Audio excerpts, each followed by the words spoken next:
26, and it is the beautiful emerald green heart chakra. The 7 sacred suns. The main solar body, our visible sun, is undergoing an evolution, in that its magnetic pull is reversing, which is further altering its solar ray emissions to Earth and to other planets. This change also alters the function of the constellation Ursa Major, in which its 7 main stars are sequentially merging forces with their counterpart, the 7 sister stars in the Pleiades, chick suns. These 7 stars are that which act as electromagnetic ray spectrum lenses, which transmit the various streams of the ray structure through the 3 main gateways, which lead to the sun. 7 sister stars in the Pleiades, creating a cosmic blueprint of the Aeonic pair. Together, they represent the active principle of the heavenly masculine and the receptive principle of the heavenly feminine, uniting their shared constellation and factions within their culture. These factions went to war and destroyed much of their society. Many of these beings from Lyra left in the starships to colonize the Pleiades. Ascending vehicle consciously participates with spiritual ascension to cosmic Christ consciousness. The now self is initiated to heal the entire bloodlines of past and future timelines. It says, Cherokee legends teach that Native Americans originated long ago in the Pleiades, and assert that indigenous people are on Earth as starseeds with a mission of bringing light and knowledge. The Navajo called the Pleiadian star cluster sparkling suns, and the Iroquois petitioned the constellation for happiness. And some of the rogue Pleiadians ended up joining forces with Orion. That's a whole other story. So there was this split, and then they had to find their way back towards integration, which is kind of what we're seeing here on Earth right now.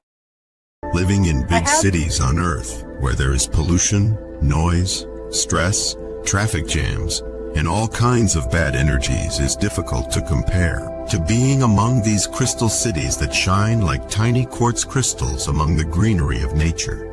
Apart from Pleiadians, there are also many other star races living in these cities who are there for trade or to work together with the Pleiadians.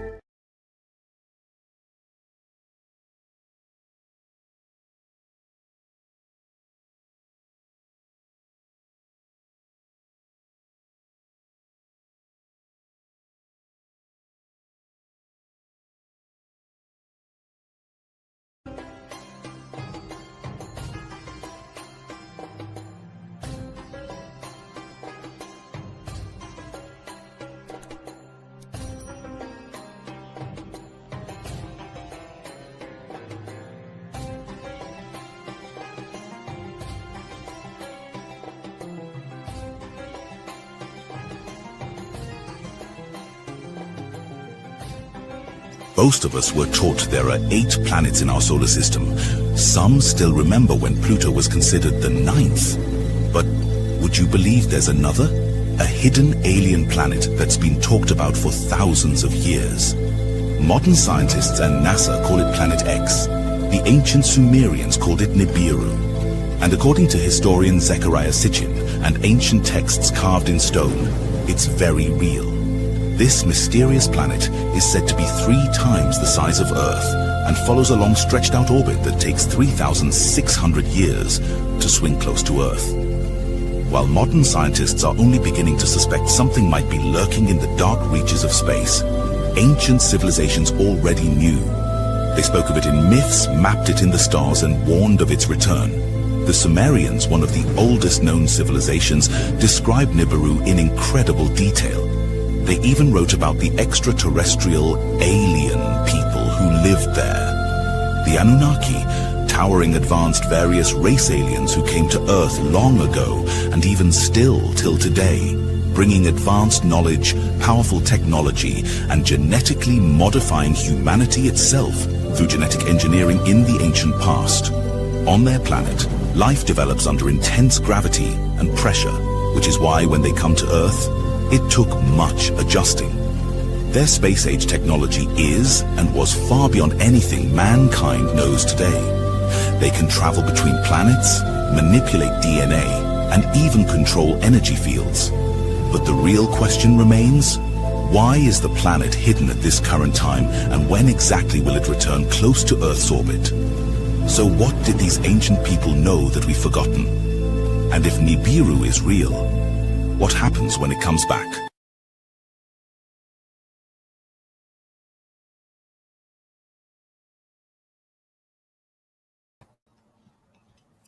Hello, hello.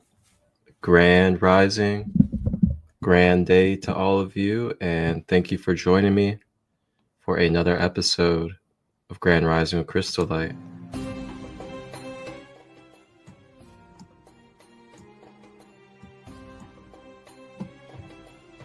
How's everybody today? Thank you all for joining me for this live episode as we continue in this Grand Rising with ChristoLight series. And we are going to be continuing onwards in this galactic history as we continue to explore our galactic history in this universe, as well as the different starseed lineages, or you can say star nations, or galactic races. And we have been diving in for over 2 weeks now into these lineages. We've gone over the Lyrans, we've gone over the Octurians, we've gone over the Syrians, we have gone over the Orion beings, and we have also gone over the Pleiadians.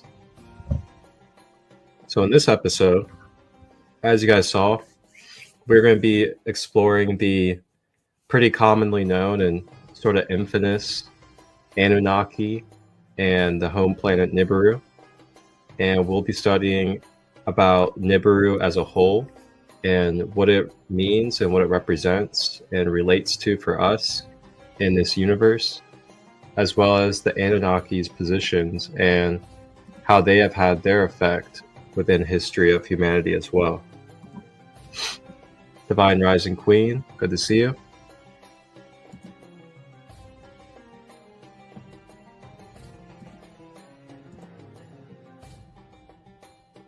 So with that being said, let's go ahead and do our Oracle card reading for today. We're going to break open with the Oracle. We have the Light Language Oracle again today.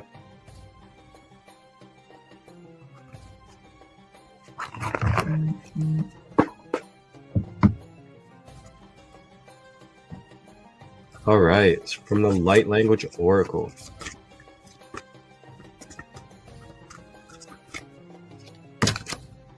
Welcome in, welcome in.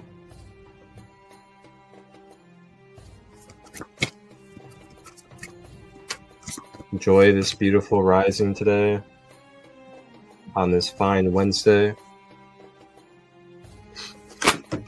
Whoa, okay.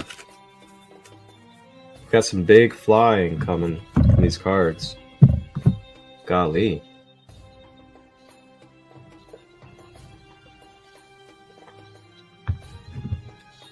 Let's see what we got here. So we have 2 cards today. First card is going to be Triple Goddess. So like the triple moon goddess.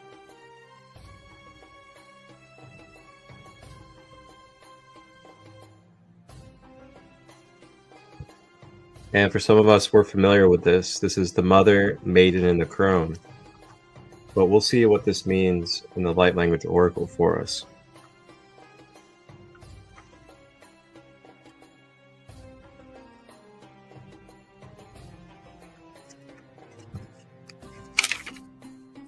It's number 47.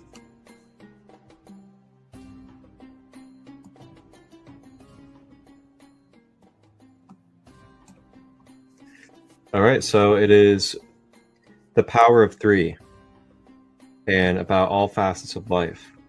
Before you keep reading, take note of which of these 3 faces call to you the most today. Does this image of the cheeky maiden call to you? then this is a time of new beginnings and to frolic. I love that. And to frolic. Take time to really be joyful. New ideas will begin to flow to you. Go now and play and see the wonder in the dawn of a fresh new day. Does the mother welcome you? Her message is about nurturing, taking time to care for yourself and others. This is a time of birthing, an idea. The maiden has brought you, or incubating things that need more development. You are protected in this time of deep development. And then third, are you resonating with the crone? Her peace flows out in waves of ancient wisdom. She is the ending of the cycle, completion. And with that, she holds all the wisdom of her lifetime. She knows the outcomes and watches each of them, as they are now the words of her life story. With every passing, there is a rebirth of the soul. Beautiful. So that's our first card for today in the collective reading. It is Triple Goddess, Mother, Maiden, and Crone. And which one of the triple goddesses is calling out to you the most today? Is it the mother? Do you feel like you need more self-love, self-care, nurturing, pampering of the self, and getting yourself back up on your feet, getting yourself feeling confident, getting yourself feeling like you have the energy to co-create? And then there's also the maiden. Is the maiden calling to you? The maiden is where you are stepping into a new beginning, a new chapter. You feel like there's a new horizon. You're letting go, and you've let go of a lot of things. Now you're ready to continue forward and embark upon new journeys, new manifestations, and creating. Or lastly, is it the crone? Do you feel like you are in that ancient mother space where you're to be a space holder for others, help lead way and give the guiding light, share your wisdom, hold spaces, and be there to help others be able to develop and grow into their greatest version? So that's our first card, the Triple Goddess, examining which one of the goddesses feels most present for you currently. And then our second card is going to be Archangel Raphaela. I'm sure many of us have heard of Archangel Raphael. Well, this is Archangel Raphaela. Number 19 from this oracle.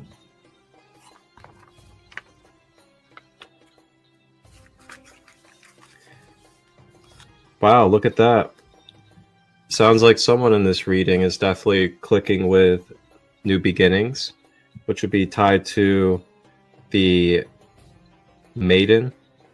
So something about maiden energy today. So Raphaela represents new beginnings, new life, fresh start. Raphaela brings good news of a fresh start. She has the energy of springtime and reminds me of a cherry blossom tree, sweet and tender. These new beginnings may not look the way we expect. There is often a lot of cleanup after a storm, and so it may just be the smallest thing, but a little kindness goes a long way. Alternatively, Raphaela may be reminding you that doing something kind for someone else will be a fresh start for them and help them go on to better things. Sometimes we must embody the energy of the guardian angel and be the vessel for spirit to make changes in this world. New beginnings often come as sudden endings. Don't fear these. See these new starts and positives as this shift in perspective will help you transition to better life opportunities. Anything lost to you recently will be returned. New projects will have a powerful surge of creative energy, and babies will be conceived or born. Archangel Raphaela loves new love and is always a witness to an engagement, wedding, or a first date. So whenever she shows up, be sure to know that a celebration is due. I love that. Great energy for today.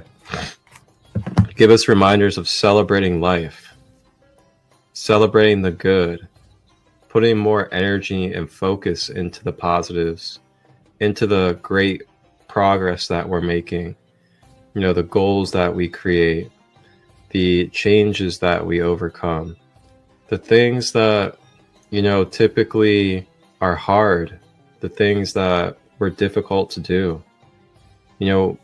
Once we get those done and once we do those tasks that were very difficult, very testing on ourselves, it's good to celebrate afterwards. And of course, if you can celebrate during, just being alive and having gratitude and feeling the beauty of existence. But afterwards, through that hard trial and tribulation, it is great to celebrate. Celebrate what you've overcome. Celebrate your progress, as it is not easy in this third dimension. It takes a lot of effort, it takes a lot of energy, it takes a lot of responsibility to really evolve and grow and continue to want to be enlightened in this world. So I give my thanks to all of you. Thank you to each and every one of you for being on this journey on this planet and assisting in the way that you authentically do. It's really beautiful, whether it's positive or negative contrast. Thank you for being here and being a part of this beautiful, beautiful existence. So that's our second card, Archangel Raphaela. New beginnings, celebration, and upliftment. Our two cards for today, the Triple Goddess, Mother, Maiden, and Crone, Raphaela. Check out the replay if you would like to watch that reading in full again.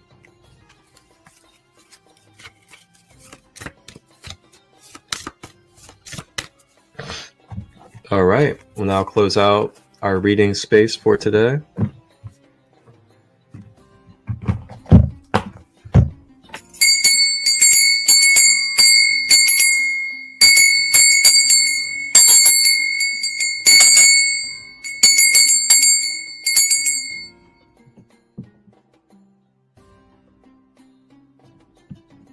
Do a little selenite swipe as well.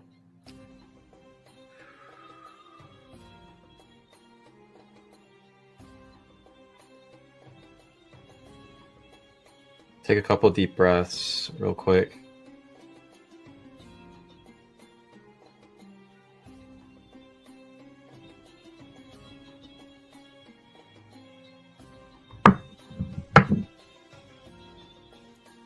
All right, hydration check for everybody. Make sure you're hydrating.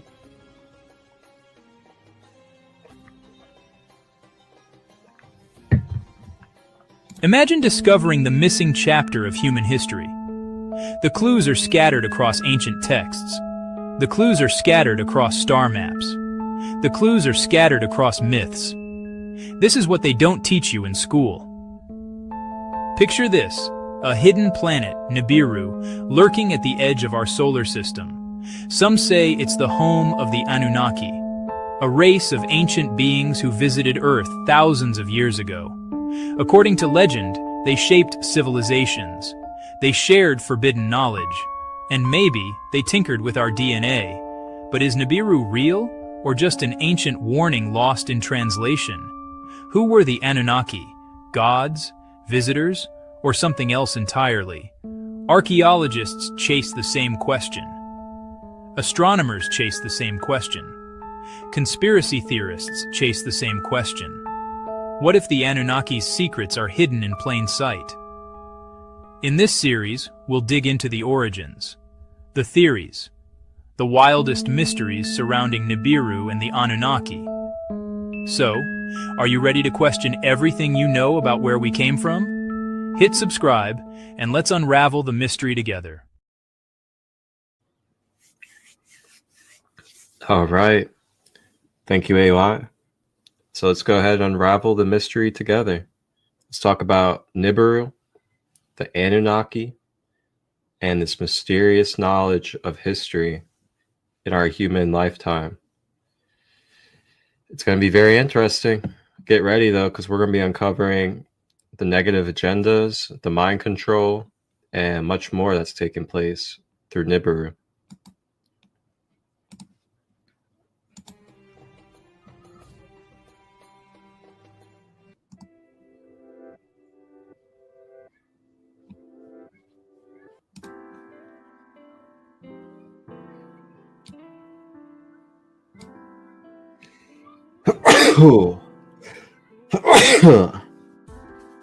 Phew.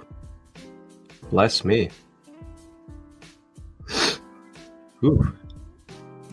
All right. Nibiru. Nibiru is the Sumerian version of the same planetary body, also called Marduk. Marduk by the ancient Babylonians. Nibiru was forced into an extreme elliptical orbit of approximately 3,600 years and is known today as the 12th planet of our third dimensional solar system. Nibiru has not been discovered by Earth mainstream science. It is under the control of the negative agenda, and it functions on reverse orbit and reverse Merkaba alignment. Ancient invaded planet of the Anunnaki, outfitted to be a battle star. The Nibirian battle star. Wormwood refers to the Nibirian Anunnaki's artificially created battle star that exists on the counter orbit to the Nibiru planet on our solar system. The alien architecture leaches onto the formal body or the former body parts of exploded Tiamat, which exists as phantom body and is the phantom matrix wormhole of Tiamat. The Nibiru battle star was formed from the exploded parts of Maldek.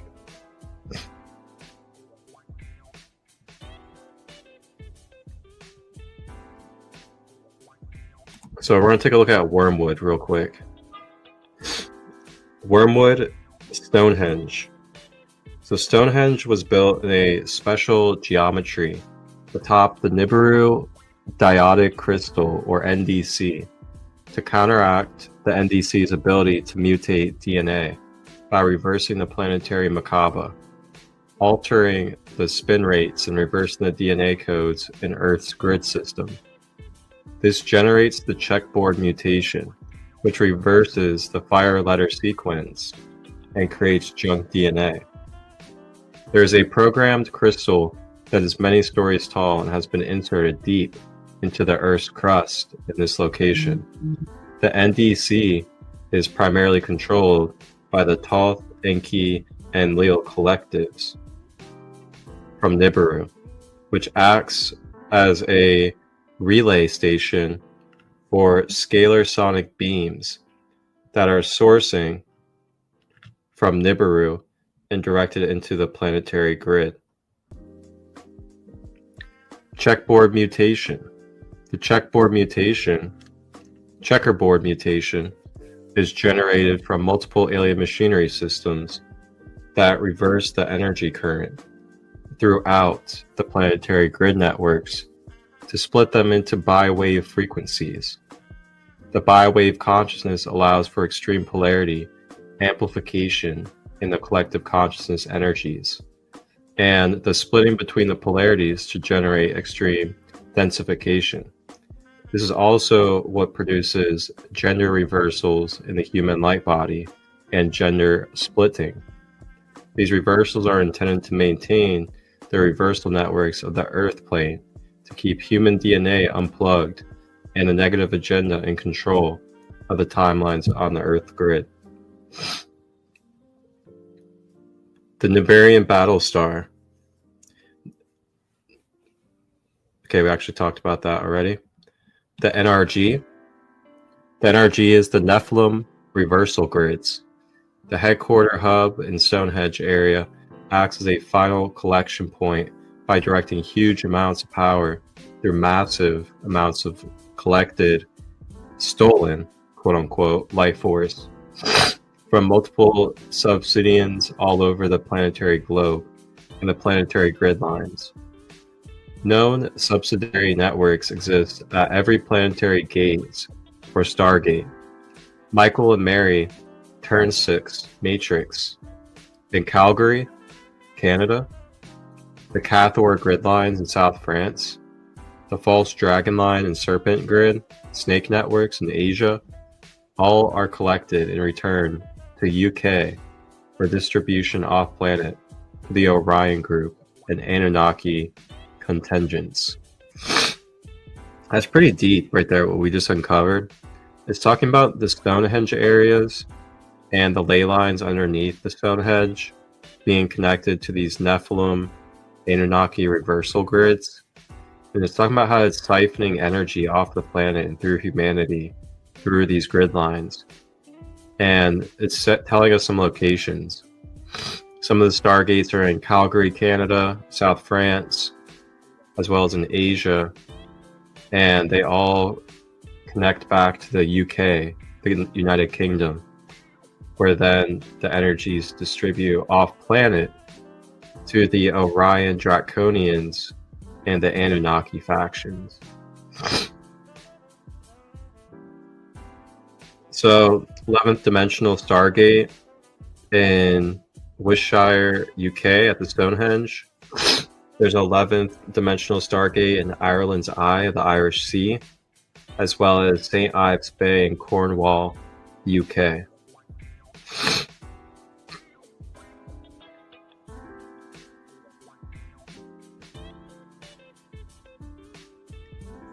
So we're going to go ahead and go to dismantling artificial Camelohatia in Stonehenge. During the harmonic concordance 20th anniversary week leading up to the 11/11, Guardians dismantled the mass amounts of the AI red wave architecture, forming into red shield Camelohatia artificial grids and machined gel rings running inverted violet, magenta, and pink frequency sets into the Catharic mind monadic matrix that had been implanted into Avebury Henge and Stonehenge gateways in the United Kingdom. Emerald Dragon Timekeeper genetic equals and hierogamic quadrata template formation were stationed inside the Rushi pillar system, where false dragon plasma domes with lunar matrix zodiac and mismatched star pattern hookups were utterly demolished and disintegrated, installing the correct sun star patterns with the altered solar zodiac imprints that are plugged into the dragon plasma domes connected to Guardian Host. This action turned into the solar light canopy in the dark closet and revealed a slew of cloaked shits from the Zeta reptile insectoid collectives, where they were in formation anchoring assorted mechanical processes for the Phantom Camelot portals, linking into Red Dragon Cathedral networks and assorted Red Shield networks connecting into Red Shield Camelohatia that were used to support world domination for the Luciferian bloodline with the same sermon. Given these particular areas can draw large spiritual gatherings on solstice or equinox, these areas have evidence for us as the Red Shield Alien Abduction Center for louche harvesting. At the time, large crowds are gathered at Avebury Henge or Stonehenge. More specifically, the use of electronic harassment filled with metallic implants or astral bliss on top with a side of brain fog distraction and assorted victim-victimizer tagging or ongoing Zeta-related harassment to derail the spiritual-minded into spiritual blindedness with clone information warfare. As a little side quest, Wormwood Stonehenge. So we're going to continue into the Nibirian agenda. So since the Luciferian Rebellion, the fallen angelic Anunnaki factions that are sympathetic to the Nibirian agendas implanted alien machinery in the Earth to set up reversal current networks that artificially force the lowest density on the third dimensional plane into misalignment with Nibiru. The alien machinery is used to force the planet Earth to run reversal currents into the planetary grid networks, which forced an unnatural reversal Merkaba spin that greatly increased matter densification. The artificial reversals running in the planetary Merkaba field forced the individual inner Merkaba spin to run reversals, which resulted in gender reversals and extensive DNA mutations in the original human body blueprint. This effectively damaged the process of spiritual ascension, gender unification, and the potential for 12-strand DNA activation, which was required to full ascension and passage through the Stargate system. Wow. So it's talking about how it was intentionally made for us to become confused about our gender and to potentially reverse our organic DNA blueprint.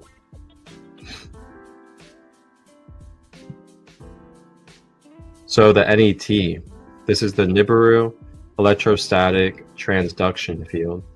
This was anchored into Earth using the NDC and Nibiru Crystal Temple Network during the Luciferian Rebellion, 25,500 BC. By impinging scalar sonic pulses at the Earth's inner grid system, an interference pattern or electrostatic force field was created, enshrouding the Earth. This NET has the effect of buffering incoming and outgoing signals, in particular to the higher dimensions, creating a kind of quarantine. Wow. So it's like a net grid system that basically will veil the connection with our higher versions, or our guides, so to say. So the serpent grid. The serpent APIN was also created during this period by the Pleiadian Nibirian Anunnaki. This APIN runs on D4511 reverse current and connects to Phantom Nibiru and other planets via the Phantom Wormhole or the Phoenix Wormhole in the Bermuda Triangle. It uses spike site implant technology and links with the NDC and Giza. Recent activation began around the 1700s. So there's a Phantom Nibiru. Let's see what this is all about. Nibiru and Tiamat, Fallen Matrix.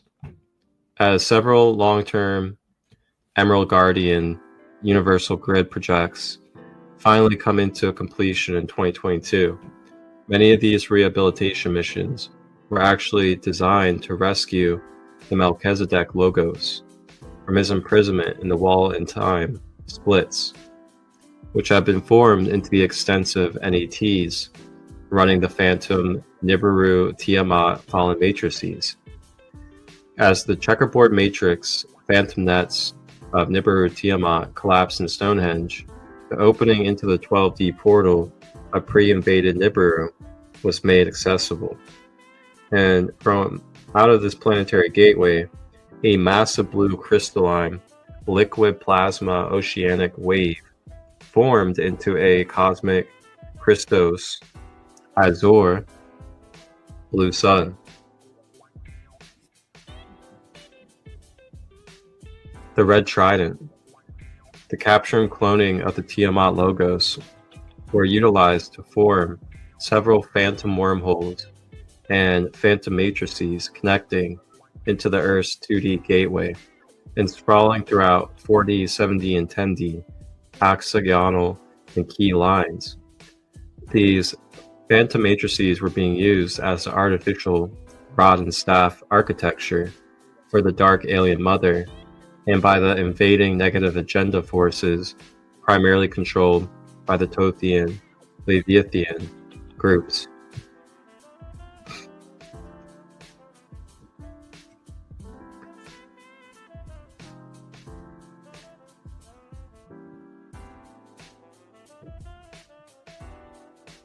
All right, so we'll read this one, then we'll go back to our main page. So the Lyran War timeline holds the cellular memory of the collective shadow bodies and all of the fragmentations and disintegration that occurred during the destruction of the 12th Lyran Universal Stargate. As a result of the destruction of the 12D Universal Stargate, the planets Nibiru and Tiamat were partially exploded and then captured and then forced into inorganic orbits around the Sun, which removed them from the capstone nodus position in the universal tree of life of Cathara grid. Nibiru and Tiamat's planetary crystal core were connected to the twin suns of the universal Alisa Melchizedek Logos, to the cradle of Lyra, and the triple stars of Aramanta, Avion, and Vega, which were universal stargates that led out of the time matrix. The universal 12th gate of Aramanta was once the 12D capstone for pre-fall Nibiru, which held the nirvanic mind frequency bands of the solar logos. When Aramanta was destroyed, it allowed for easy capture of Nibiru, which became outfitted by the invaders as a battle star. Many of the founders with organic Emerald Sun DNA, body parts that functions as capstones for supporting the lower dimensions, which includes the sapphire architecture of the 12th gate Holy Mother as the Tiamat Logos, were made vulnerable for attack and capture, with the blueprint schematics being uploaded into AI technology and being in enemy hands. So Nibiru kind of sounds like a Death Star from Star Wars, when you really think about that. All right, so we're going to keep on continuing on. The Fallen Angelics. Created by the Fallen Angelics to counteract and destroy Christiatic human guardian race for control and dominion of this time vector in the universal time matrix. Fallen Angelic Anunnaki groups, we have the Alpha Omega Order Templar Melchizedeks, the Fallen Seraphim. So yeah, something you'll notice is that there's positive and negative polarity of Seraphim, angels, different guides. Some guides in their original form are positive, but then their offspring or part of their councils turn negative. All sorts of things happen. And a lot of these are councils as well. Like there's a Thoth council of more than one just Thoth, and some of those Thoths did turn negative. There is the Samashe Anunnaki from Pleiades, the Alkyone. There's the Jehovian Anunnaki from Sirius A. They are the designers of the crucifixion implant network on Earth. And I will go ahead and click on that and let you guys become aware of what that is. So crucifixion implants. When our planetary logos was invaded and corrupted by the reptilian controllers, the archons of the negative agenda, the planet and our race was impacted dramatically. This meant humanity was no longer free to create and evolve as per the original blueprint of our intended creation. We had no memory of what happened to us. We were recycled through the continual reincarnation of the astral plane, with no memory of the past lives, who we really are, where we are going, or what our relationship is to God and what humanity's purpose actually is. Over time, most of us lost our connection to our soul, and became numb to the pain in order to survive in anti-human based structures, which has happened to our planet, is not human. It is alien to the true nature of humanity. This was a historical result of the negative agenda invasion and their mind control strategies, such as psycho-spiritual warfare, technology to enslave humanity by inserting into the planetary logos many variations of alien implants and holographic inserts. The pain upon the planet was immense, as the deepest trauma of suffering is when a being is fully disconnected from the soul, source of creation. Our planetary logos was invaded with multiple mutations of alien mind control programming while siphoning our life force to other planets that serve negative agendas. One of the largest lies promoted to divide our race is the war over false gods. The false archetypal story of a crucified Christ figure is a mockery to further enslave humans into believing into a salvation model through a crucified Christ. It represents the tortured human being, as we are all Christ and have been crucified and implanted as our planet was invaded. These structures are called crucifixion implants. These crucifixion implants are tangible control structures placed in the seventh dimensional logos, and therefore it is our individual bodies. In the seventh chakra is complex meridians in the entire left side of our bodies. We are not aware of these implants until we open the seventh seal and start connecting this part of our seventh layer light body to our personal consciousness field. Wow, this is really good stuff. So the demon seat, inverted 7D ray. Saturn is also the solar seventh gate. So it's been used to pump out reversal violet ray plasma light, or inverted 7D violet ray. And this is the distortion that generates reversal plasmas and reversal violet light on our planet. These reversal plasmas are designed to ignite and feed the demon seed that exists in the shadow cells, or negative forms of the masses. Additionally, this alien construct was used to impale the crucifixion implants on the vertical axializational lines in the planetary body, which are devastated the vertical channel alignment of the planetary staff. So you can see this stuff. You can see this through Hollywood. You can see this through the music industry. Other areas where you quote unquote hear about Saturn worship, or the black sun and all that stuff. This is what they dwell in. This is what they do. This is what they embody and what they bring into this world. The Armageddon software, such as war, pestilence, collaticism, and fear, many other fear programs which can be interchanged, as they are similar bio warfare mind control programs used on the earth to suppress human consciousness. This is a psycho-spiritual warfare strategy used against humanity by the negative agenda through their false gods, false father satanic religions, to use SRA to repeatedly kill and torture humans through war. The Armageddon software is the companion mind control system, which is activated through the crucifixion implants as a holographic insert in the planetary body and the human body.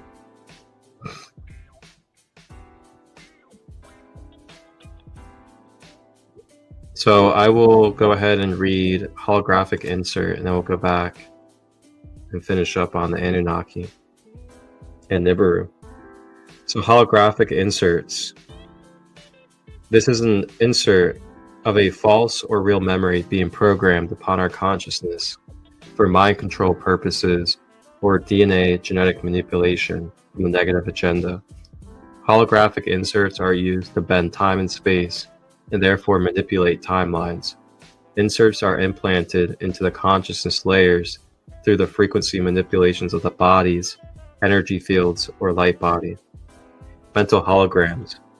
Mental holograms are projected as reality pictures or images that are generated through the creation of a technological holographic insert using artificially encoded symbols of the native language of human beings for the purpose of manipulating the individual or group by controlling their perception of events or energetic conditions. Alien machinery. For those of us in the indigo or crystal star families, it is important to understand that alien implants are artificial machinery, inorganic technology that is being used in the planetary field to manipulate the collective mind for mind control purposes. The vulnerability is that the collective consciousness viral program that promotes the artificial timelines can influence or interfere with our natural psychology, brain and nervous system processes, therefore controlling our perceptions. Mental and emotional imbalances are energetic disease patterns that create energetic blocks, which lead to physical disease patterns. Alien implants, which include holographic inserts, reinforce the negative ego and the archonic deception behaviors, which contribute to manifesting disease, physically, emotionally, mentally, and spiritually. Alien machinery and their mind control implants are artificial and can make us sick in a variety of ways if they are not corrected. Wow, deep stuff.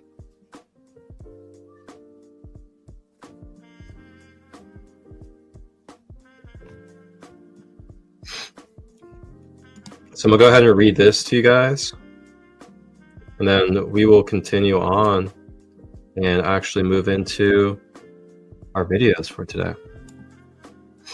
So the Belial Sun Anunnaki Agenda. Some of you guys may have heard of Belial before. Belial is that statue of the horned goat that you've seen in a few places. Part of the Saturn worship. So the fallen Anu Elohim hybrid mixture with Orion race lines. They seek to genetically digress and destroy Diamond Sun DNA on Earth, enslave humanity and Earth for selfish agendas, cultivate genetic hybrids with their preferred race lines, New World Order agenda for total dominion and dictatorship, competes with OWO of Black Sun Draconium. When it says competes, it's saying that there's two different negative agenda factions, or main agenda factions, that are trying to have control over the planet. The first one is the Orion group with the Alpha Draconians. The second one is the Belial Sun Anunnaki, and they're part of the Luciferian Knights.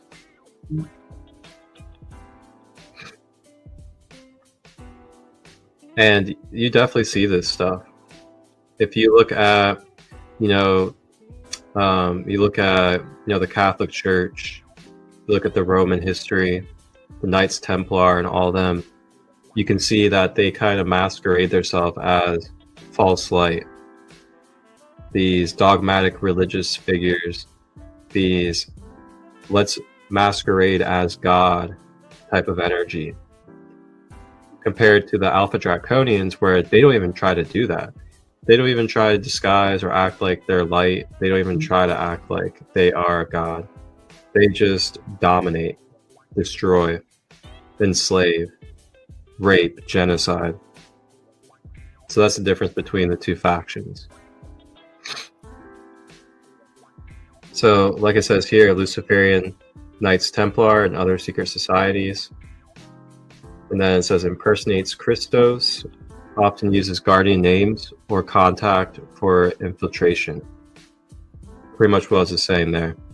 They impersonate being Christ figures when really they're embodying Antichrist. Successful New Age hijack, astral bliss, spiritual bypassing, and the false Galactic Federation.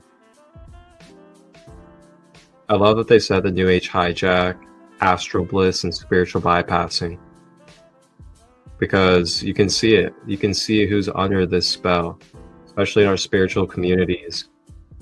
The ones that spiritual bypass, that always have astral bliss, but are never doing things to progress in their physical human life. They're always broke, they're always in lack. They're always needing to freeload off of others. Those are all things that result from spiritually bypassing our life. And then we have, spiritual bypassing is also when you're like, oh, everything is one, so everything will just be good. and also thinking that someone's going to come save us. That's all spiritual bypassing. It is up to us. That is why we are born here. That is why we are the vessel for spirit to be able to be on this earth and to express and have our free will. So we have the Syrian and Anunnaki faction, the Nibiru, the Nephilim, the Orion groups, and the Luciferians. Ooh, some dense energy. Yeah, I'm ready to move on from this energy.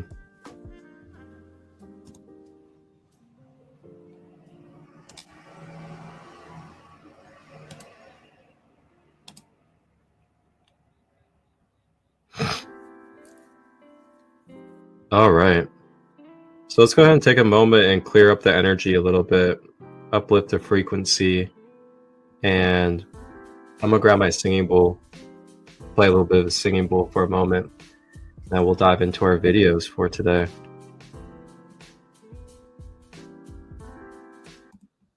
And I just want to remind everybody too that, there's no need for fear. There's no need for feeling like a victim or feeling distressed because of this information, but to allow this information to be empowering and to enlighten us on what it is to be aware of, that we can navigate around it, and that we can uphold our sovereignty and personal power while understanding what is happening in this world so that we can help make a better day. So go ahead and get yourself comfortable. I'm going to grab my singing bowl. We'll be back in 44 seconds, and we're just going to clear the mind, body, emotions a little bit from these frequencies.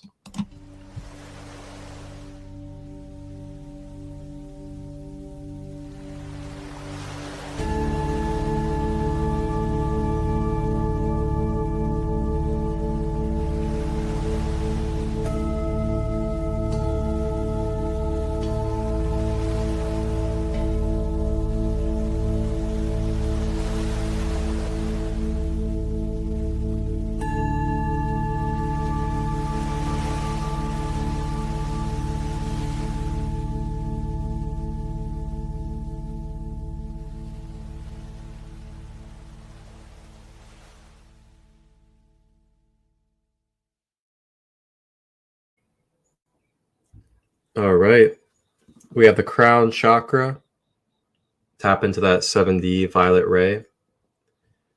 And let's just take a moment and let's also set the intention of clearing and reversing any 7-dimensional violet reversal systems that may be inside of our being. Any implants, any holographic inserts, any distortions. Let's set the intention to bring them forward and release them and clear them today. And let's go ahead and call in our Arcturian star family as well, as the Arcturians are really well at removing and clearing, doing psychic surgery. So we're setting the intention of calling in our Anunnaki star family to help with clearing, protecting, and reversing any reversals in our energy field. Focusing on our breath, breathing deeply through our body, slowly at our own pace.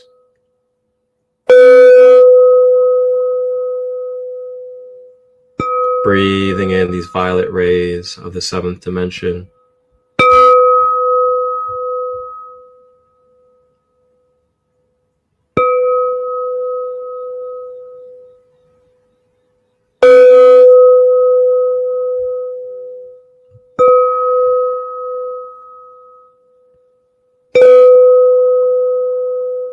I am God, sovereign, free. I am God, sovereign, free. I am God, sovereign, free. I am God, sovereign, free. I am God, sovereign, free on this planet Earth.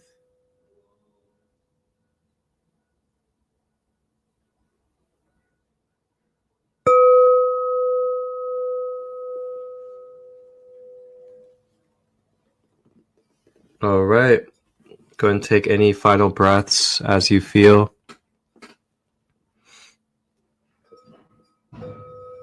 giving thanks to the violet ray, the violet flame of transmutation. And thank you guys all for exploring and taking on this knowledge today.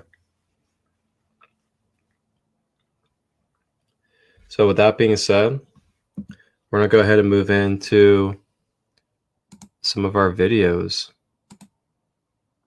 talking about the Anunnaki and Nibiru. You guys enjoy, and let's get to it. The life of Pleiadians.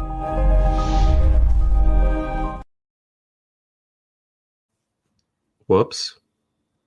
The history of the first civilizations is full of great events and mysteries that arouse the curiosity of many. Many wonder how it was possible for human beings to evolve so rapidly compared to other species that had already existed on our planet. Ancient peoples, through their religions, have tried to offer answers about the creation of the world and the odd creative capacity of humanity. Perhaps the answer to this dilemma can be found in the text written by what was the first organized civilization in history, the Sumerians. The Sumerian civilization emerged in Mesopotamia around 4500 BC. Over time, it was responsible for building large cities and creating the first system of writing, known as cuneiform writing, on clay tablets. During archaeological excavations in 1849 in Iraq, 14 clay tablets with Sumerian writings were found. The translation of the text revealed one of the most fantastic stories of all time, the story of the Anunnaki gods. According to the Sumerian manuscripts, there is a planet at the ends of the solar system called Nibiru. Every 3,600 years, it enters an orbit close to the planet Earth. Nibiru was the home planet of the Anunnaki, who were experiencing difficulties because the climate and atmosphere of the planet were changing rapidly, making it difficult to produce food and therefore to survive. It was necessary to use advanced methods of technology, alchemy, and magic to reverse this situation. To do so, a large amount of gold was needed, since this metal has purifying properties capable of resisting even cosmic radiation. However, gold was a rare resource in Nibiru, and without other alternatives, the Anunnaki used their advanced technology and sent ships into space in search of the precious golden metal. After a long and tiring search, they arrived on planet Earth about 445,000 years ago, where they were the first astronauts to cross space and colonize another planet. The planet Earth was inhabited only by wild animals such as mammoths, saber-toothed tigers, and some apes. The Anunnaki settled in Mesopotamia and built a wonderful city called Eridu. In this city, there was a splendorous garden full of fruit trees and animals. The garden created by the Anunnaki was named Eden, and the first favorite place of the astronaut gods. Shortly after, gold extraction began in underground mines. To do the heavy tasks, they brought with them slaves from another alien race, the Igigi. After years of forced labor and humiliation, the Igigi rebelled against the Anunnaki, giving rise to the first war on Earth. The Igigi were defeated and decimated.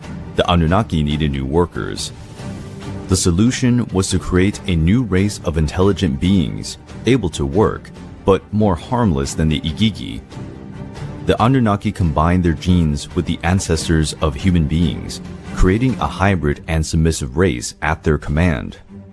This genetic fusion did not go very well at first. Strange beings came to life, like the Nephilim giants, which, although extraordinarily strong, were devoid of intelligence and self-control. The first man to emerge from this successful genetic combination was named Adamu. Compared to human beings, the Anunnaki were incredibly tall and strong, and their weapons would be more than enough to control another possible rebellion. Over time, humans developed the ability to speak and learn from the Anunnaki to take care of plantations and build houses made of clay and stone. The Anunnaki came to like human beings.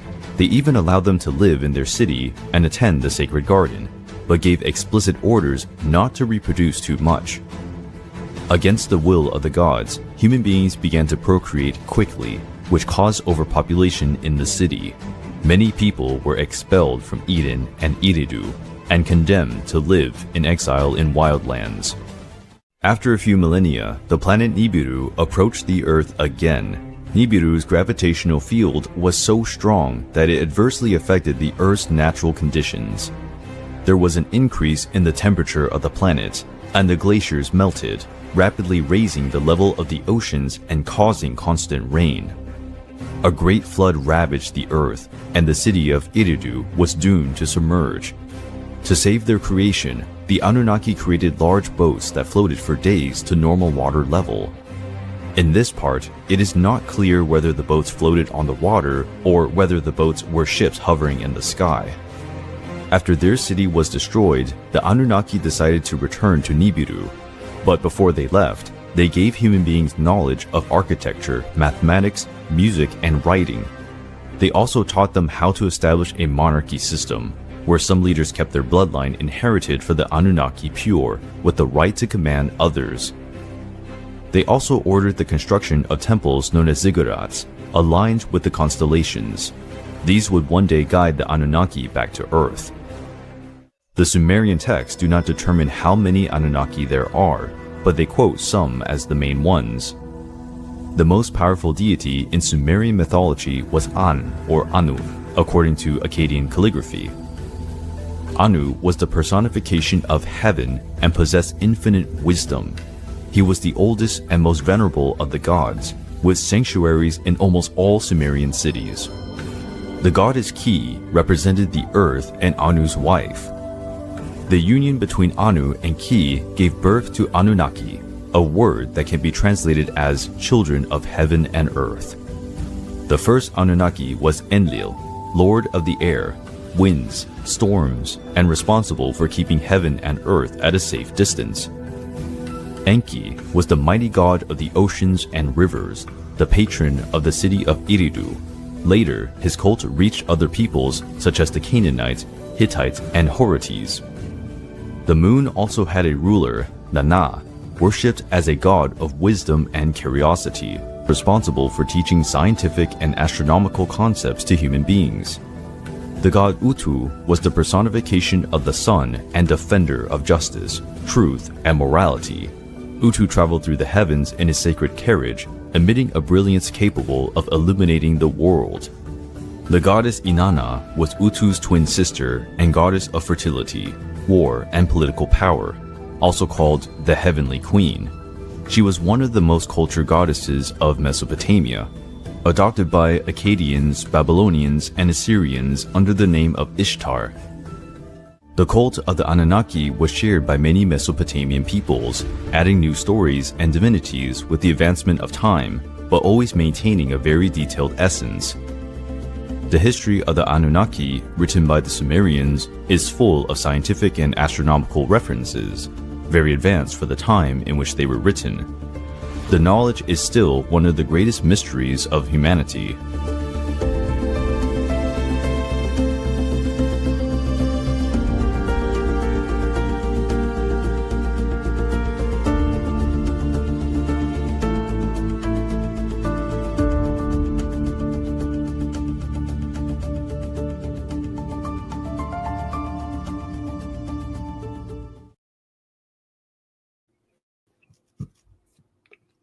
Some really good stuff right there.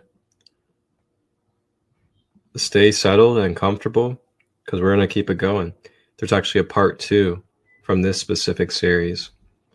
After being driven out of Eridu by the Anunnaki, the humans began to wander aimlessly around the world.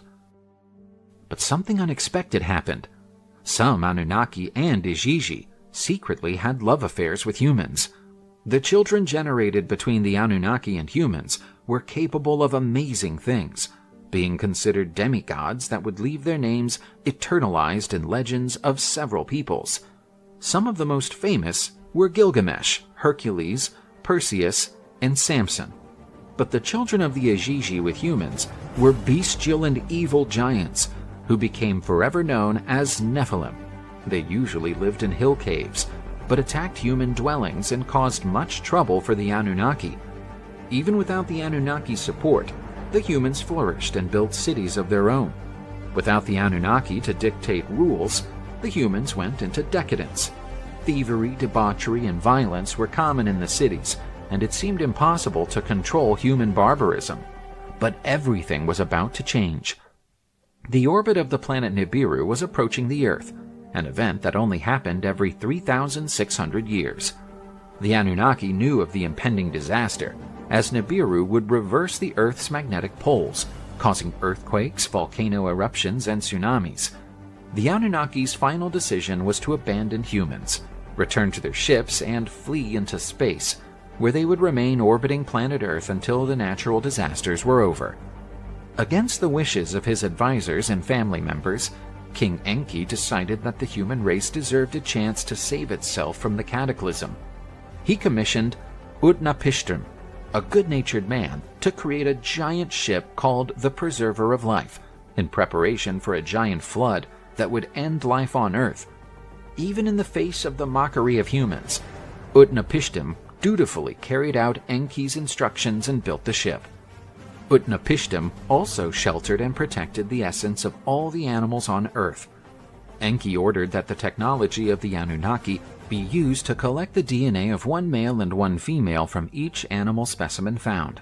When the great ship was finally ready, the signs of approaching Nibiru could be felt all over the world. Those who had mocked Utnapishtim now feared the result of their arrogance. As predicted, the Earth was devastated by an unprecedented disaster.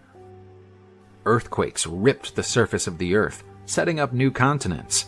Volcanoes spewed lava and glowing smoke, incinerating everything in their path. Finally, a torrential rain raised the level of the oceans, which even covered the summit of some mountains. The splendorous city of Eridu and the Garden of Eden were destroyed, as were the terrible giant Nephilim. But, despite these horrors, Utnapishtim's ship held out and floated until the water returned to normal levels, unveiling a reborn world. With the help of the Anunnaki's technology, life on Earth was restored. Powerful new cities were gradually built, such as Babylon, Hattusa, and Knossos. Humans revered the Anunnaki again, worshipping them as gods and building temples in their honor. The human race occupied the new territories that arose after the flood, creating distinct civilizations, each representing the Anunnaki as deities according to local beliefs. But peace was again threatened, as Enki's younger brother, named Enlil, wanted to be Earth's chief ruler. The Anunnaki allowed humans to have their own kings in their cities, but Enki was the sovereign of Earth, with the title King of Kings. This position aroused Enlil's envy. The rivalry between Enki and Enlil became greater and greater, mainly because Enlil disliked humans and despised the fact that his brother had helped them survive the flood. Enlil believed that humans were mere laborers with limited intelligence. He never agreed with the accelerated development that the human race achieved with the Anunnaki's help. To placate the situation, Enki suggested a political marriage between his son Dumuzid and Inanna, Enlil's granddaughter. But Enki's eldest son, named Marduk, did not accept this idea, since he intended to unseat his father and uncle and assume the title of King of Kings himself. Marduk devised a plan that caused the accidental death of his brother Dumuzid. With the end of the arranged marriage, the enmity between Enki and Enlil escalated. Marduk was punished for the crime and exiled to a lonely desert. When he was informed of the disputes between the Anunnaki living on Earth, King Anu of Nibiru decided to intervene. Anu pardoned Marduk, who was released from exile and allowed to be among the Anunnaki. Anu also ended the feud between Enki and Enlil. He promised the two brothers and other Anunnaki of royal lineage a territory for each to rule on Earth. Enlil was given the region of Mesopotamia, Enki got Egypt, Inanna got Persia, and Ninmah was given the Sinai region. The pardon given to Marduk did not entitle him to rule a territory. Disgruntled, Marduk demanded Babylon, a city in which he became the main deity. Marduk decided to challenge the other Anunnaki, and, contrary to Anu's orders, taught his human subjects the secret of producing iron weapons and armor, creating the best-equipped army at the time. Thirsty for power, Marduk ordered the construction of hanging gardens in Babylon to replicate the splendor of the ancient Garden of Eden, which had been devastated in the flood. Not only that, Marduk also ordered the construction of a great tower that was to reach the clouds of heaven, defying King Anu. The Tower of Babel quickly reached an impressive height, as the construction was intended to overshadow all the other Anunnaki buildings on Earth. The outrage was not ignored by the remaining Anunnaki, and each leader started preparing human armies to face Marduk. Obeying Marduk's orders, the Babylonian armies marched out to conquer and enslave other nations. This was the beginning of a great wave of wars and conflicts between the strongest peoples of the Bronze Age. The Anunnaki constantly changed sides and formed alliances with each other, leading to chaos and destruction in many major cities. Marduk's armies managed to dominate Egypt and Sinai. To confront the other Anunnaki, Marduk humiliated or annihilated the conquered humans. With no other way out, Enki and his brother Enlil joined forces. With the authorization of King Anu, they used the technology of the Anunnaki's weapons and ships to fight Marduk, an extreme decision with many detrimental consequences to the world. The destruction caused by the Anunnaki's weapons led to multiple natural disasters. Volcanoes, earthquakes, and tsunamis destroyed entire civilizations. Crops disappeared due to air contaminated by volcanic ash, with famine becoming ubiquitous. Desperate humans abandoned cities or formed marauding groups to attack more fertile lands. These grim events were recorded as the Bronze Age collapse.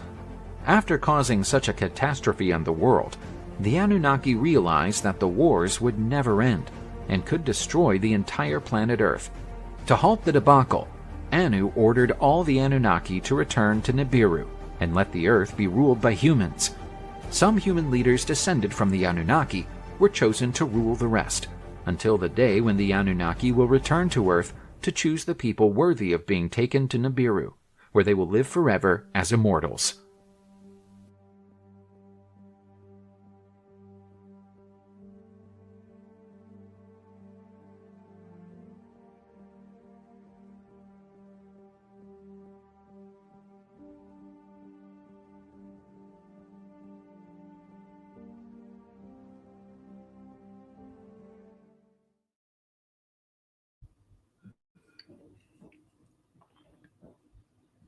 A lot of good history and knowledge in these videos.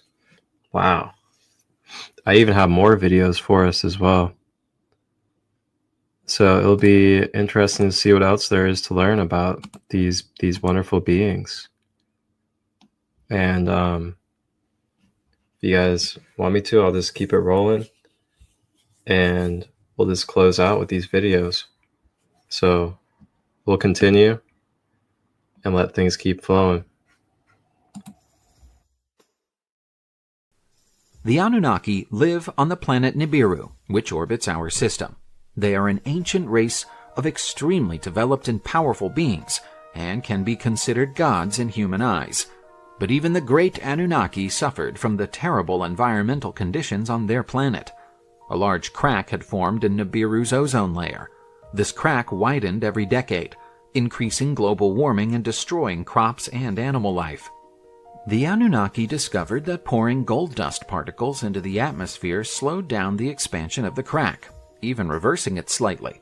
But Nibiru was a mineral-poor planet, and gold was extremely scarce. The lack of food quickly led to revolt among the population. Groups of rebels challenged the central government of Nibiru, and a chaotic wave was about to sweep through every city on the planet. The rebels were led by Alalu, who, despite being part of Nibiru's noble lineage, did not have a good relationship with his parents. Trying to execute a coup d'etat, Alalu attacked and killed the king of Nibiru, demanding the throne for himself. However, there was an heir by right of lineage, Prince Anu. A public duel was organized to decide the new ruler of Nibiru. Anu and Alalu fought unarmed, and after a fierce fight, Anu was chosen as the new king of Nibiru. Alalu was judged for his actions, but before the sentence was handed down, he managed to steal a ship and escape from Nibiru. King Anu decided that exile was punishment enough for Alalu, and decided to commit his efforts to saving his planet. Anu realized that the only viable solution would be to find the precious gold on other celestial bodies. Many space expeditions were made to the planets closest to Nibiru, but the results were dismal as gold veins were scarce. When hope was almost nil, a massive breakthrough was made. On the third closest planet to the Sun, a true paradise had been found. Most of the planet was covered with water, with large portions of land that harbored a huge diversity of animal and plant life. Even more important to the Anunnaki, there were many ores waiting to be exploited, including precious gold. To the amazement of Nibiru's entire royal court, the person responsible for the discovery was the exiled Alalu. As a result of his vital contribution, he was pardoned for his crimes. The Anunnaki dubbed the planet Kai, but it was later known as Planet Earth. The Anunnaki chose a region, now known as Mesopotamia, to build a wonderful city called Eridu. King Anu's eldest son, named Enki, was in charge of the metropolis, while his father continued as ruler of the planet Nibiru. After 7 days of hard work, the Anunnaki completed the construction of Eridu.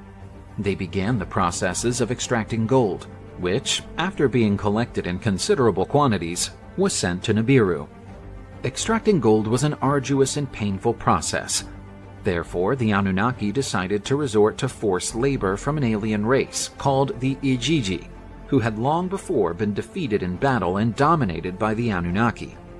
After hundreds of years, the planet Nibiru was practically re-established on account of the massive amounts of gold mined from Earth. But the Igigi could no longer stand suffering in the gold mines and organized a full-scale rebellion. A great war inevitably occurred between the Anunnaki and the Igigi. The city of Eridu was badly damaged, and many gold mines collapsed. Despite their courage and determination, the Igigi were no match for the Anunnaki in strength and technology. They were quickly subdued. But the Anunnaki realized that the Igigi had already done much to restore Nibiru, and forcing them to work would only result in new rebellions. A new solution had to be created. The Anunnaki decided to create a new race of living beings, capable of working and learning, but inferior to the Igigi in strength and size.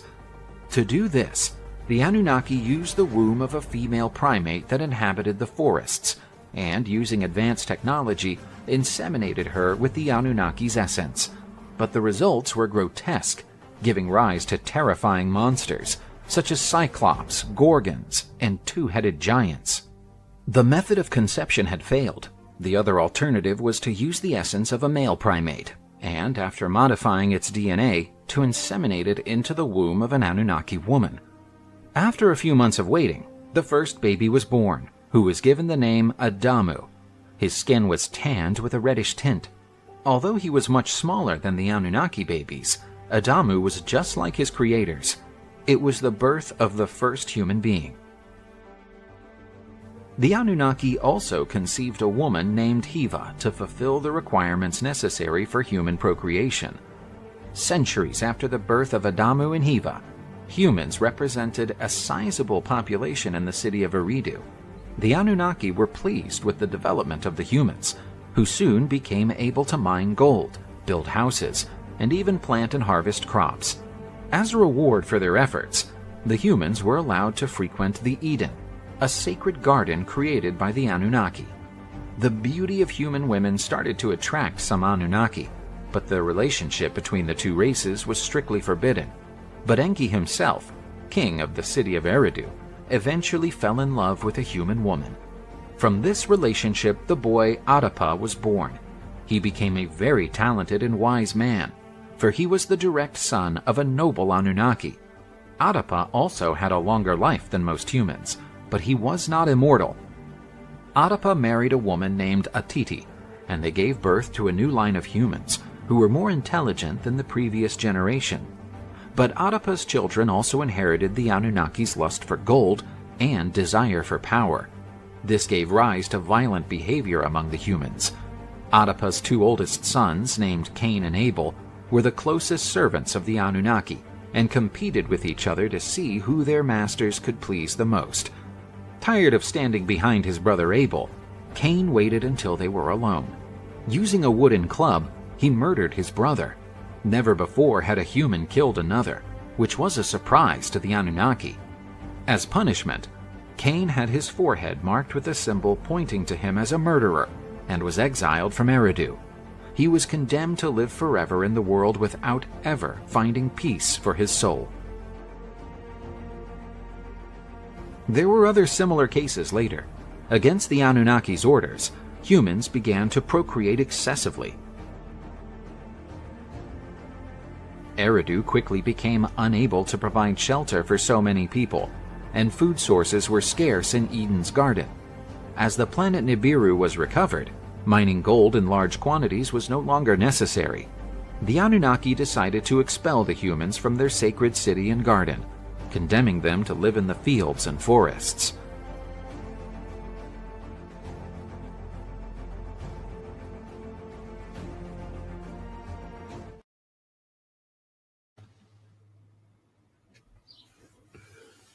Some really good stuff, man. Like, these videos are very detailed, and I'm really grateful that we have them. So that's a little bit about the history of Nibiru in relationship to the Anunnaki, as well as our human history and this planet Earth. So as we finish up this episode, we are going to take a look at one more video. And in this video, we're actually going to be kind of diving into one of the false god archetypes that they utilize to help enslave and mind control humanity. And yes, false god archetypes.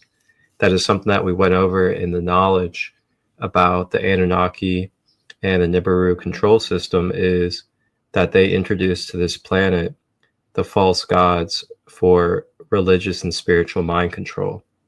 So we're going to dive into a video about one of these archetypal figures that the Anunnaki are and utilize for mind control over humanity. Grand Rising Karima, good to see you. We are watching our final video about Nibiru and the Anunnaki, and then we'll be closing out this live. You can catch the replay for a collective card reading, as well as an in-depth discussion and education about Nibiru and the Anunnaki.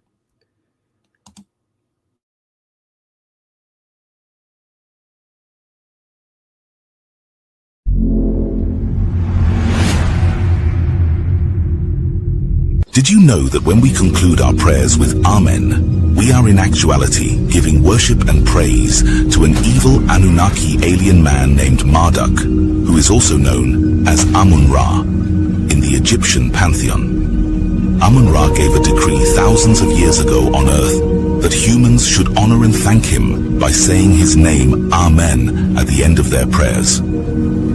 Amun-Ra, also recognized as Marduk in Sumerian text, was the chief god deity of Babylon and is an immortal Anunnaki alien who has covertly governed and owned planet Earth for millennia and still owns it now.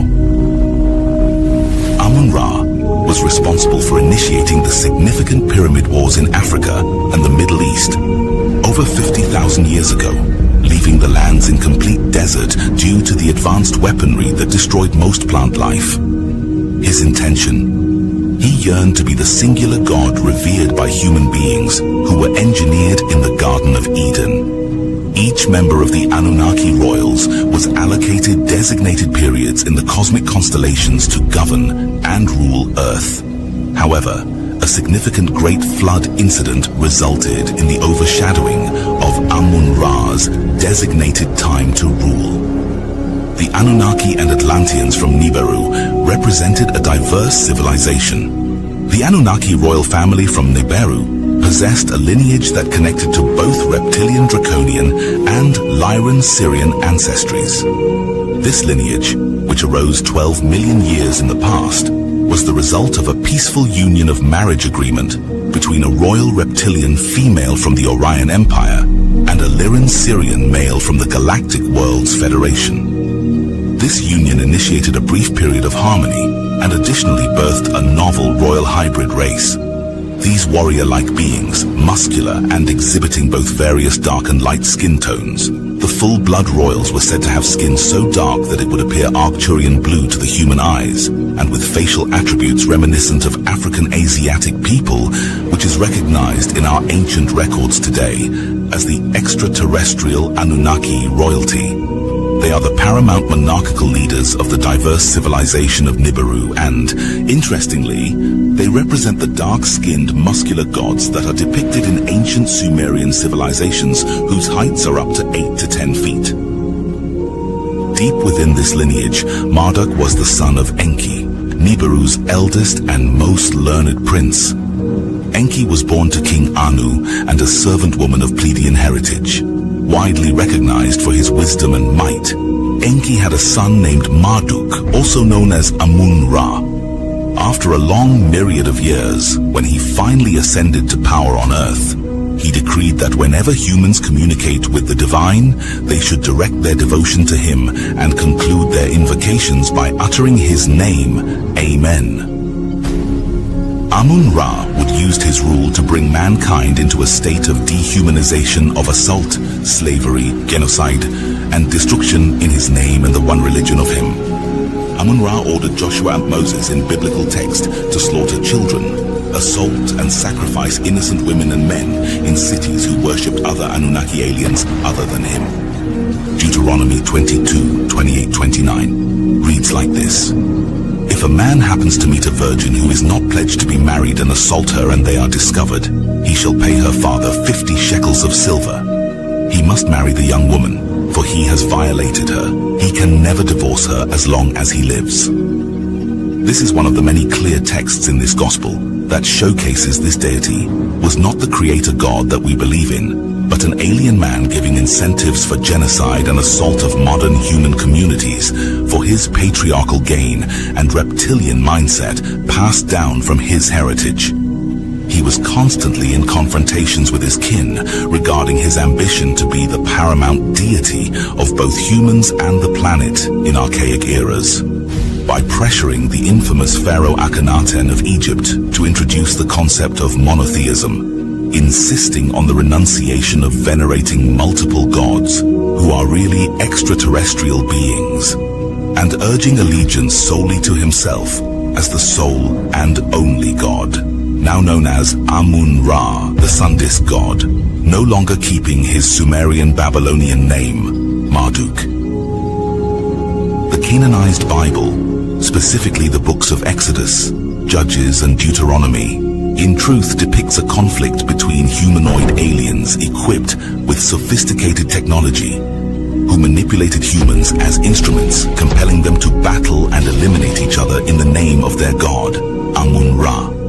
Marduk's lineage, including his progenitor Enki and sibling Thoth, were disconcerted by his aggressive tendencies, which echoed the sinister nature of his uncle, Enlil, also identified as Yahweh.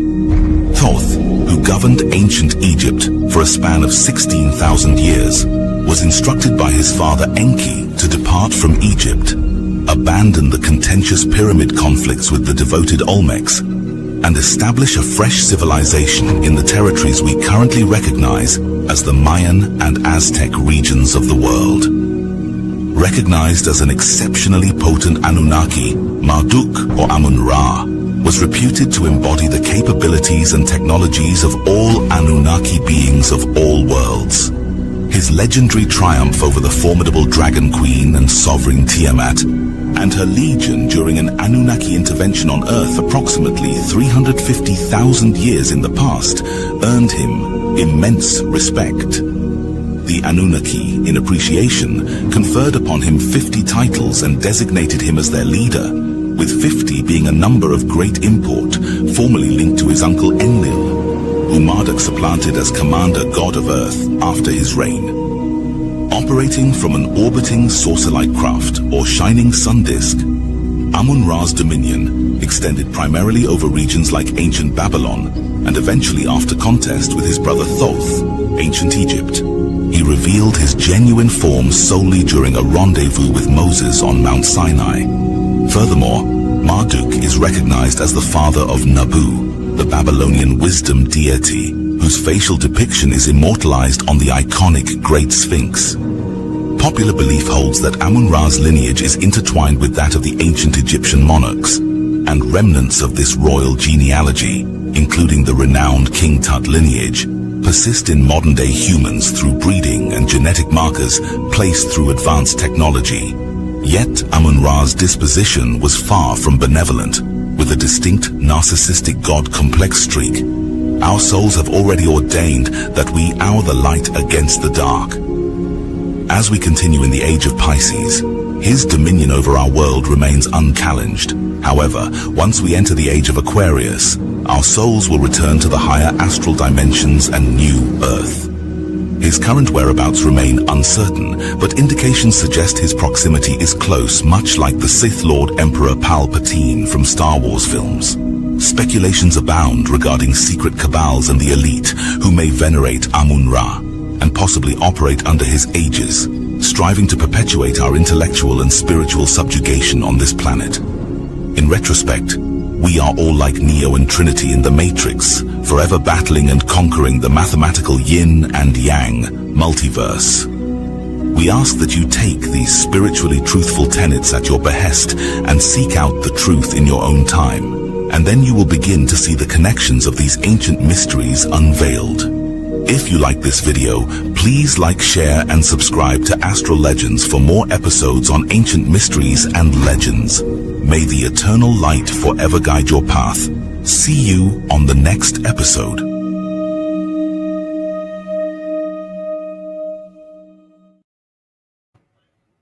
All right. So I hope you guys enjoyed those videos, and it gave you some really good in-depth knowledge and understanding about the Anunnaki, as well as the relationship to, these false light beings, the false gods, the control systems that we are seeing in this world currently. And if you guys have any questions, you want to dive deeper into these kind of things, or just explore with me, reach out. I'm always an open book. If you guys want to book one-on-one healing sessions, you want to figure out your starseed Akashic lineage, that is a service I do offer as well, online and in person. Then I also have retreats that I'm hosting. October 17 and 19, Peruvian Shaman Retreat in Ohio. 11/11, I'm hosting a retreat out here in Ohio as well. And then around Ohio or Pennsylvania, I'll be having a New Year's retreat. No alcohol, 420 friendly, and holistic healing, live music, and all that good stuff. So with that being said, we're going to go ahead and close out. Thank you guys for joining, and I'll see you guys later tonight, 8 p.m. Eastern, for the Law of One, Raw Material with Sandy Marshall. We'll be live, and then I'll be live again tomorrow, 9 a.m. Eastern, Grand Rising of ChristoLight, and that will be about the history of Venus in our solar system. Wholeness and balanced love, everybody.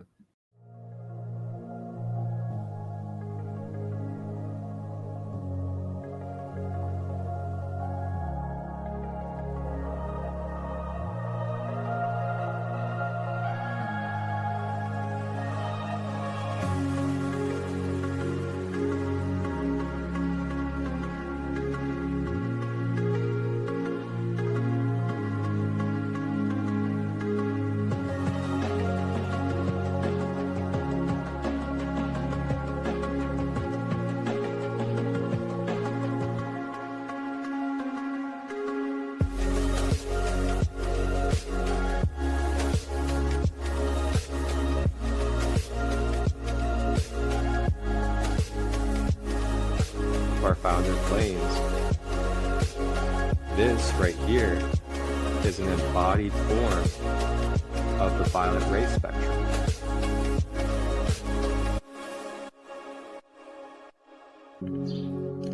Tap in and tune in Tuesdays, Wednesdays, and Thursdays, 9 a.m. to 10 a.m. Eastern, live on YouTube, Facebook, and Instagram. Grand Rising with ChristoLight. your sacred space for discovering the Ascended Masters in crystal healing. Ashe.